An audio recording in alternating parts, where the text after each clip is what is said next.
Moi, je pense qu'on peut distinguer d'abord les métiers, mais une tendance très forte, en transaction comme en location, on accentue la contextualisation des biens, de la recherche, d'une façon très forte, mais on permet aussi à l'acquéreur comme au locataire demain de créer sa propre intimité virtuellement dans le logement qu'il veut visiter. C'est ça qui va être nouveau. Je vais pouvoir le décorer, je vais pouvoir le meubler, je vais pouvoir le transformer à distance avant même de le visiter. La visite virtuelle n'est qu'un début dans ce que j'ai pu voir en termes on va dire, de personnalisation à l'avance ou post-visite naturellement du bien qui nous intéresse. Ça, c'est des phénomènes nouveaux. Et en le poussant à l'extrême, et notamment en location, et grâce à la loi Elan, je pense qu'on est proche de la dématérialisation totale de l'acte de location, tout secteur confondu, y compris dans le secteur diffus.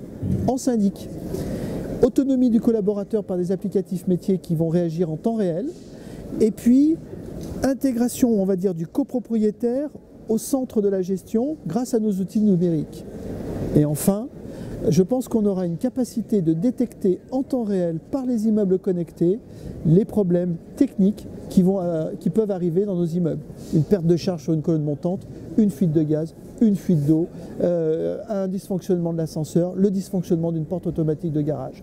On n'attendra plus le téléphone, on n'attendra plus le fait de faire une visite d'immeuble, on sera derrière nos écrans informés en temps réel. Voilà ce que je crois. Contextualisation. On pousse l'intimité dans la capacité à investir les logements qu'on souhaite acheter ou louer et une technologie qui va considérablement nous aider dans la gestion de la copropriété.